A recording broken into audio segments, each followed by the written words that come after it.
মই এই ভিডিঅ'টো বনাইছোঁ অসমৰ মুখ্যমন্ত্ৰীৰ কাৰণে। মুখ্যমন্ত্ৰী ডাঙৰীয়া, আপোনাক এটা কথা জনাবলৈ এই ভিডিঅ'টো বনালোঁ। মুখ্যমন্ত্ৰী ডাঙৰীয়া, আজিৰ দিনটোত আমাৰ অসমৰ ৰাইজৰ দলৰ সৰ্ব অসমৰ কেন্দ্ৰীয় সাধাৰণ সম্পাদক হাইলাকান্দি জিলাৰ জাহিৰুদ্দিন লস্কৰ ডাঙৰীয়াক আজি আপোনালোকৰ পুলিচে গ্ৰেপ্তাৰ কৰিছে, এতিয়া আটক কৰি ৰাখিছে থানাৰ মাজত। লালা থানাই তেওঁক এতিয়া আটক কৰি ৰাখিছে। ইতিমধ্যে তিনিচুকীয়া জিলাৰ পৰা আমাৰ তিনিচুকীয়া জিলাৰ ছাত্ৰ মুক্তি সংগ্ৰাম সমিতিৰ সাধাৰণ সম্পাদক মৰাণ ডাঙৰীয়াক ইতিমধ্যে গ্ৰেপ্তাৰ কৰিছে, ইতিমধ্যে পুলিচে লৈ গৈছে। উমানন্দ মৰাণক ইতিমধ্যে পুলিচে লৈ গৈছে। ধুবুৰী জিলাত কৃষক মুক্তি সংগ্ৰাম সমিতিৰ সাধাৰণ সম্পাদক ৰাতুল চন্দ্ৰ ৰায়ক পুলিচে আৰু তেখেতৰ সংগীসকলক ইতিমধ্যে পুলিচে লৈ গুচি গৈছে। কা আন্দোলনটো আৰম্ভই হোৱা নাই। আপোনালোকৰ এই অত্যাচাৰ কিয় মুখ্যমন্ত্ৰী ডাঙৰীয়া?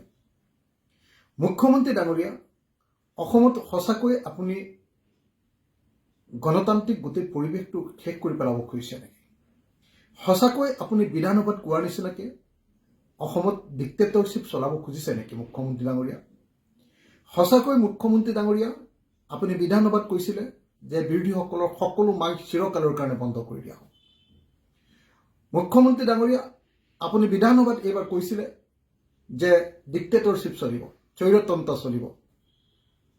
এই বাক্য আপুনি এইবাৰ বিধানসভাত উচ্চাৰণ কৰিছিলে।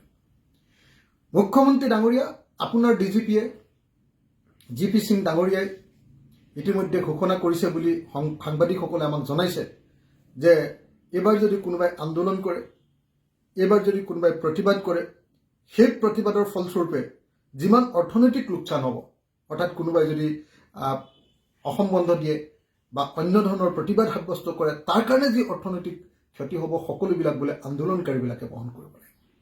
কি কৰিব খুজিছে মুখ্যমন্ত্ৰী ডাঙৰীয়া? মুখ্যমন্ত্ৰী ডাঙৰীয়া, সঁচাকৈ আপুনি স্বৈৰতন্ত্ৰৰ প্ৰকৃত ৰূপটো দেখুৱাব খুজিছে নেকি? এয়া অগণতান্ত্ৰিক, এয়া স্বৈৰতান্ত্ৰিক, এয়া হিটলাৰতন্ত্ৰ, এই কথাটো আকৌ আপোনাক ক'ব লাগিব নেকি মুখ্যমন্ত্ৰী ডাঙৰীয়া? আপুনি কি কৰিব খুজিছে? আজি ৰাজ্যপাল ডাঙৰীয়াক যেতিয়া সাক্ষাৎ কৰিছিলোঁ, ৰাজ্যপাল ডাঙৰীয়াক সাক্ষাৎ কৰিবলৈ আমি যেতিয়া সকলো বিৰোধী দলৰ নেতৃবৰ্গ গৈছিলোঁ, তেতিয়া ৰাজ্যপাল ডাঙৰীয়াক আমি কৈছিলোঁ যে ৰাজ্যপাল ডাঙৰীয়া, আপুনি কেন্দ্ৰক কথাটো জনাওক। তেতিয়া তেখেতে কৈছিলে নিজৰ ৰাজ্যখনৰ নিজৰ ৰাজনৈতিক নেতৃত্বই, ৰাজ্য চৰকাৰখনে যদি এইটো কেন্দ্ৰীয় চৰকাৰক সন্মান কৰিব নোৱাৰে, তেতিয়াহ'লে কি হ'ব? তেখেতে খেদ প্ৰকাশ কৰি আজি ৰাজ্যপালে কৈছে যে এই কামটো হ'ল ৰাজ্য চৰকাৰৰ। ৰাজ্য চৰকাৰে কেন্দ্ৰীয় চৰকাৰক বুজাব লাগিব যে এই আইন যদি আহে অসমৰ ক্ষতি হ'ব, সেই বুজোৱাৰ দায়িত্ব ৰাজ্য চৰকাৰখনৰ। কিন্তু ৰাজ্যপাল ডাঙৰীয়াই কৈছে যে সেই কামটো ৰাজ্যৰ মুখ্যমন্ত্ৰীজনে কৰিব লাগে, ৰাজ্য চৰকাৰখনে কৰিব লাগে। কিন্তু আপুনি এই কাম কৰিবলৈ ব্যৰ্থ হৈছে। আপুনি কেন্দ্ৰীয় নেতৃত্বক অসমৰ মানুহৰ শংকাৰ কথাটো জনাবলৈ আৰু শংকাৰ কথাটো জনাই অসমৰ ওপৰত কাহ জাপি দিয়া কথাটো বন্ধ কৰিবলৈ আপুনি ব্যৰ্থ হৈছে। আৰু ব্যৰ্থ হৈ এতিয়া উৰহৰ খং ভগাধাৰীত কোবাই আপুনি অসমৰ জনতাৰ ওপৰত এনেকুৱা অত্যাচাৰ নমাই দিছে। আপোনাৰ ডিজিপিয়ে প্ৰত্যেকটো সময়তে অগণতান্ত্ৰিক কথা ক'বলৈ আৰম্ভ কৰিছে। মুখ্যমন্ত্ৰী ডাঙৰীয়া, আপোনাক অনুৰোধ জনাইছোঁ, আপোনাক আহ্বান জনাইছোঁ, আপুনি এনেকুৱা ধৰণৰ স্বৈৰতান্ত্ৰিক কাম বন্ধ কৰক, এনেকুৱা হিটলাৰী কাম বন্ধ কৰক। এনেকুৱাকৈ আন্দোলন প্ৰতিবাদ সাব্যস্ত কৰিব খোজা সকলো মানুহকে আৰু প্ৰতিবাদ কৰাৰ আগতেই ধৰি নি থানাত বহুৱাই থোৱা, থানাত ৰখাই দিয়া, এই কাম আপুনি বন্ধ কৰক। আৰু অসমত গণতান্ত্ৰিক পৰিৱেশটো ধ্বংস হ'বলৈ নিদিব। আপুনি ইমাৰ্জেঞ্চিৰ নিচিনা পৰিৱেশ সৃষ্টি নকৰিব মুখ্যমন্ত্ৰী ডাঙৰীয়া। মুখ্যমন্ত্ৰী ডাঙৰীয়া, গণতান্ত্ৰিক হ'বলৈ শিকক। আপুনি ৰাজ্যখনৰ মুখ্যমন্ত্ৰী, আৰু যদি আপুনি সংবিধানত আৰু সংবিধানৰ প্ৰমূল্যসমূহক যদি আপুনি স্বীকৃতি নিদিয়ে, তাক মান্যতা নিদিয়ে, তেতিয়াহ'লে কোনে দিব মুখ্যমন্ত্ৰী ডাঙৰীয়া? মুখ্যমন্ত্ৰী ডাঙৰীয়া, যিমানবিলাক মানুহক গ্ৰেপ্তাৰ কৰিছে, আপুনি সেই গ্ৰেপ্তাৰ কৰা প্ৰত্যেকজনক বিনা চৰ্তে তৎকালীনভাৱে মুক্তি দিয়ক।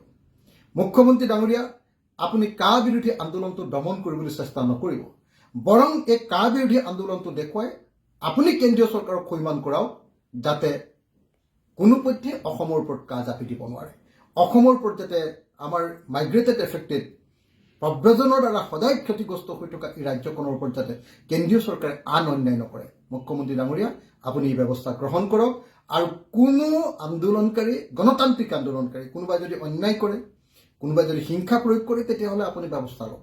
কিন্তু গণতান্ত্ৰিক আন্দোলনকাৰীৰ ওপৰত কোনোপধ্যে যাতে আপুনি ব্যৱস্থা গ্ৰহণ নকৰে আৰু কাৰো বাক স্বাধীনতা, কাৰো ৰাজনৈতিক অধিকাৰ, কাৰো মত প্ৰকাশৰ অধিকাৰ আৰু কাৰো এছেম্বল হোৱাৰ অধিকাৰ আৰু প্ৰতিবাদ সাব্যস্ত কৰাৰ অধিকাৰৰ ওপৰত যাতে আপুনি খবৰদাৰী নৰখে, তাৰ কাৰণে আপোনাক আহ্বান জনাইছোঁ। আশা কৰিছোঁ এজন সতীৰ্থ বিধায়ক হিচাপে আৰু ৰাইজৰ দলৰ সভাপতি হিচাপে আমাৰ এই বক্তব্যৰ প্ৰতি সন্মান প্ৰদৰ্শন কৰিব আৰু যিমান মানুহক অসম জুৰি আজি গ্ৰেপ্তাৰ কৰিছে সকলোকে মুক্তি দান কৰিব।